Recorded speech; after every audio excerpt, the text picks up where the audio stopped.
You want to get that down so you can practice this a lot. So as I do it, I cross over. You'll notice the next part is I bring my right hand over and then bring it back in front of me. So I bring my right hand over and then bring the yo-yos back in front of me.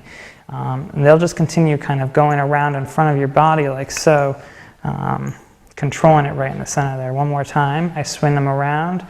I bring one over to the right side and bring them back over like that.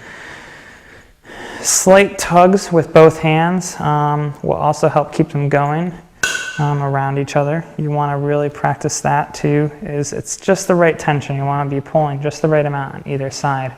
Another thing you can practice doing is just grabbing the string a little bit around your hands. This makes for a little bit smaller of a tangler, and sometimes when it's smaller it's a little bit easier to control and you won't feel like the yo-yos are going to hit yourself. So once you have that down, at least getting the crossing motion, then you can try throwing the around the worlds into it. And you'll notice as I do it, I'm just kind of letting the yo-yos pull themselves around.